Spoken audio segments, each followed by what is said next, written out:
Meus irmãos, minhas irmãs, Padre Deusimar Andrade, mais uma vez com vocês no nosso Atos Podcast, nesse nosso programa Dilectos. Mas vejam, hoje nós iremos falar sobre a graça sacramental do sacerdócio.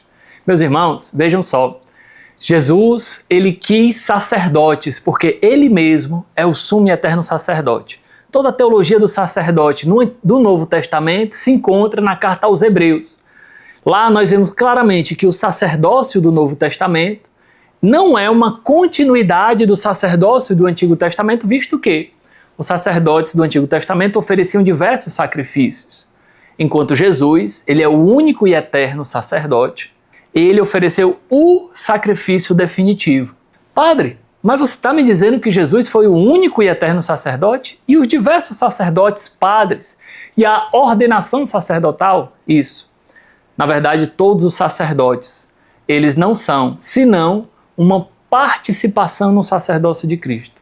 Na última ceia, Jesus celebrou a Eucaristia, lavou os pés dos discípulos e, dessa forma, instituiu o sacerdócio como uma transmissão do seu único e eterno sacerdócio. Vejam, meus irmãos, isso é tão interessante que na missa nós não celebramos vários sacrifícios. Cada missa não é mais um sacrifício, não. Cada missa é uma atualização, uma renovação, uma memória. Jesus usa essa palavra, mas nenhuma delas consegue explicar perfeitamente o que realmente a missa é. Na missa, essa atualização, essa memória, esta renovação do único sacrifício de Cristo. Então não é que haja uma multiplicidade de sacrifícios como Lutero acusou a igreja de fazer, não. Espiritualmente, na missa, nós voltamos para o único e eterno sacerdócio, o único e eterno sacrifício de Cristo, né? Tanto que, para a mentalidade dos judeus, eles usavam uma palavra que tem muito sentido se aplicado também a nós católicos. Eles usavam a palavra zikaron.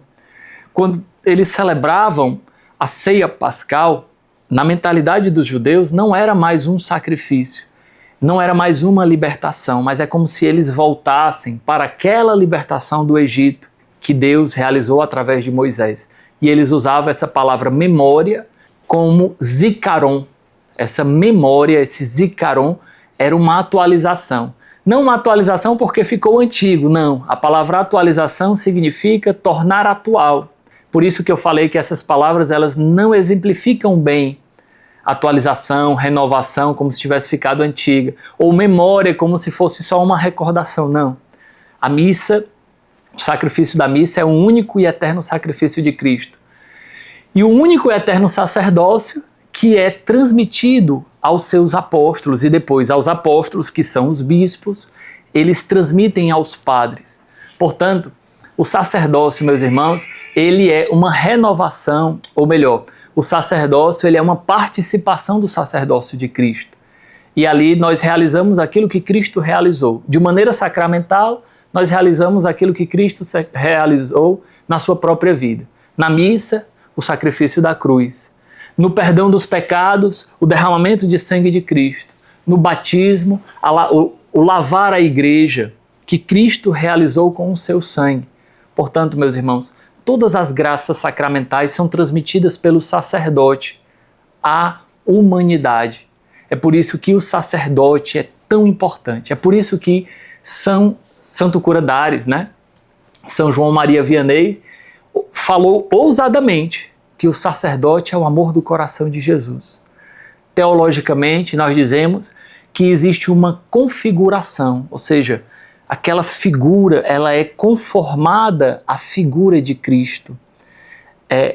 Falamos de uma unção indelével, o que quer dizer uma unção que não passa, uma unção que configura a pessoa do sacerdote à pessoa de Cristo.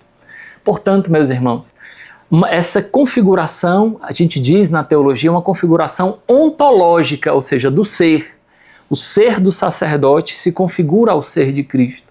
Mas é uma configuração também sacramental, portanto, ontológico-sacramental. O ser do sacerdote se configura ao ser de Cristo.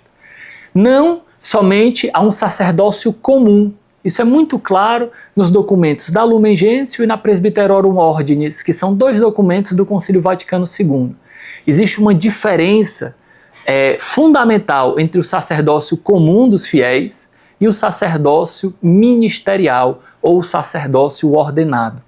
Existe uma diferença, e não é só uma diferença de grau. Não é que os padres vão se evoluindo como leigos até se tornarem sacerdotes, não. A graça do sacramento da ordem muda a estrutura ontológica do ser do padre, assim como o batismo confere uma graça indelével, muda o ser daquela pessoa que deixa de ser só uma criatura e se torna um filho de Deus. O seu ser interiormente está mudado. A crisma também é um sacramento que confere uma graça indelével. Portanto, o ser da pessoa que é crismada é diferente do ser de uma pessoa que é só batizada. 3 são sacramentos que conferem uma graça indelével e, portanto, só se recebe uma vez: o batismo, a crisma e o sacerdócio. Tanto que, meus irmãos e minhas irmãs, mesmo que a Santa Sé em Roma consiga liberar o padre das funções sacerdotais pelas dificuldades inerentes à vida humana, nós bem sabemos, aquela pessoa que não exerce mais o sacerdócio, ela não deixa de ser padre, porque ela é sacerdote eternamente. O matrimônio, ele dura até que a morte o separe, mas o sacerdócio não. O sacerdócio é eterno. Então, essa configuração, a Igreja diz que é uma configuração a pessoa de Cristo cabeça, em latim, in persona Christi capitis. Ou seja, na pessoa de Cristo cabeça, ele se está transformado ali. Claro, isso não quer dizer que o padre muda e deixa de ter suas debilidades. A natureza do padre, vamos assim dizer, a natureza humana do padre, ela não se transubstancia como na Eucaristia. Na Eucaristia, aquela natureza do pão, ela se muda, ela muda a substância, ela transubstancia. Do padre não, porque ele continua envolvido de fraquezas, envolvido de misérias. A própria carta aos Hebreus fala sobre isso. Ele continua envolto de fraquezas e é por isso que ele consegue se unir ao Pai em Jesus Cristo e ser compassivo com a fraqueza dos outros. Quero ler com vocês o ponto 1550 do Catecismo da Igreja Católica. Esta presença de Cristo no ministro não deve ser compreendida como se ele estivesse imune a todas as fraquezas humanas, ao espírito de dominação, aos erros e até aos pecados. De fato, meus irmãos e minhas irmãs, nós somos muito pecadores, miseráveis até. Continuou o Catecismo. A força do Espírito Santo não garante, do mesmo modo, todos os atos do ministro. Enquanto nos sacramentos esta garantia é assegurada, de tal forma que mesmo o pecado do ministro não pode impedir o fruto da graça, há muitos outros atos em que a conduta humana do ministro deixa traços, que nem sempre são sinais da fidelidade ao Evangelho, que podem, por conseguinte, prejudicar a fecundidade apostólica da Igreja. Meus irmãos, que honestidade da Igreja em mostrar que, de fato, nos sacramentos existe ali uma graça operante de Deus, de tal forma que mesmo o ministro pecador, ele continua agindo na graça de Deus. Dessa forma, é preciso compreender que uma missa celebrada por um padre que eu goste e por um padre que eu não goste tem a mesma validade perante Deus. Claro, o fiel ele pode escolher, se ele tem a oportunidade, em participar da missa de um ministro X, Y ou Z. O que ele não pode escolher é deixar de participar da missa, se um padre que ele não gosta vai celebrar. E ali, se ele deixar de participar da missa, fere com o preceito dominical e está em pecado. Vejam. Portanto, nós precisamos crescer na fé de que o que age é a graça de Deus, não a humanidade do ministro. Não são as capacidades do ministro que fazem a graça acontecer. Não é um pregador inflamado, ungido, por exemplo, que vai curar na unção dos enfermos. Não, é a graça de Deus. O sacerdote, ele age na pessoa de Cristo cabeça. E esta graça é conferida e garantida pela força da Igreja que recebeu de Deus esse mandato. Não é pelo carisma pessoal, pela simpatia, pela unção, entre aspas, nesse sentido popular da palavra do ministro. Portanto, não é a unção no sentido de uma simpatia, de um carisma. É a unção derramada nas mãos do sacerdote pelo bispo, é a unção da igreja que dá.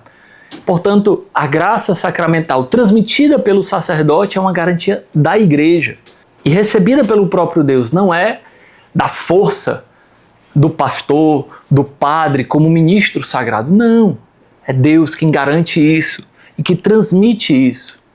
Um teólogo russo, Sergei Bulgakov, ele chega a falar de um esvaziamento do Espírito Santo, de uma kenosis. Como é que o Espírito Santo se derrama sobre seres humanos tão frágeis e pecadores? Claro, ele fala sobre isso de uma dimensão mais mística, do Espírito Santo que se derrama na vida do fiel, mas também sobre o sacerdote, que contém em si graças tão grandes, mesmo sendo tão frágil, sendo tão pecador, com a humanidade como a de todo mundo. E meus irmãos, essa graça sacramental da ordenação, ela é derramada por Deus, o sacramento da ordem, em 3 graus: o diaconato, o presbiterato e o episcopado. Diáconos, padres e bispos.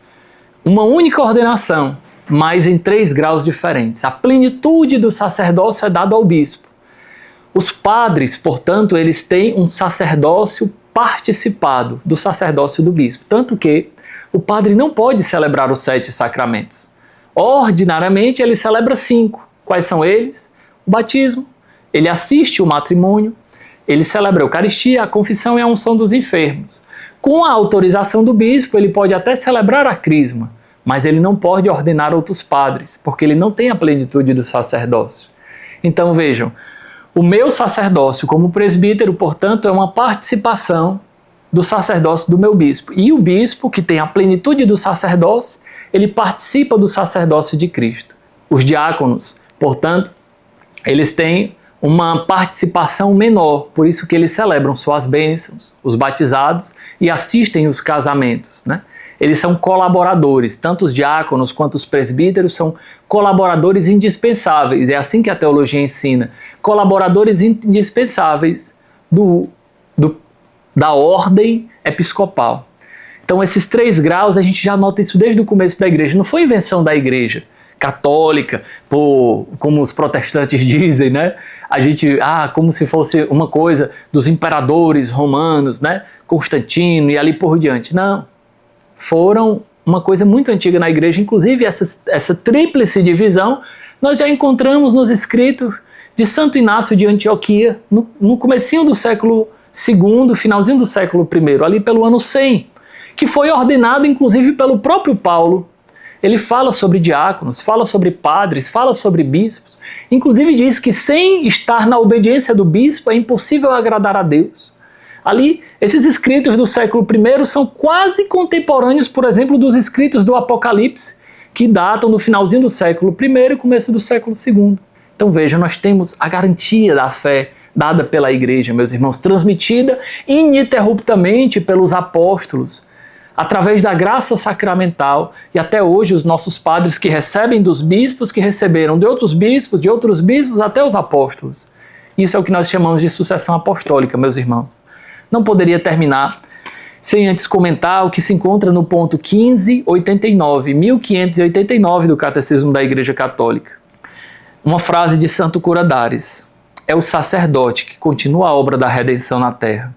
Se soubéssemos o que é o sacerdote na terra, morreríamos, não de espanto, mas de amor.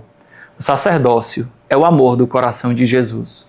Portanto, meus irmãos, é através da graça que Deus transmitiu aos sacerdotes que toda a graça de Deus é administrada aqui nessa terra. Por isso, um bom fiel deve amar o Padre, respeitar o Padre. Não é adorar, porque é só Jesus Cristo, mas amar a Ele, porque sabe que na pessoa do Padre existe uma graça objetiva, concreta. São Francisco de Assis chegava a dizer que se ele visse um anjo e um padre, um do lado do outro, primeiro ele falava com o padre, porque o anjo, aquela visão pode ser uma ilusão dele. E mesmo que seja verdade, o anjo não traz a mesma graça que o padre traz, de trazer a Eucaristia em suas mãos e poder absolver dos pecados. Que consciência, meus irmãos. Que essa aula, que essa nossa catequese possa nos ajudar a aumentar o nosso amor pela Igreja. Assim seja. Amém.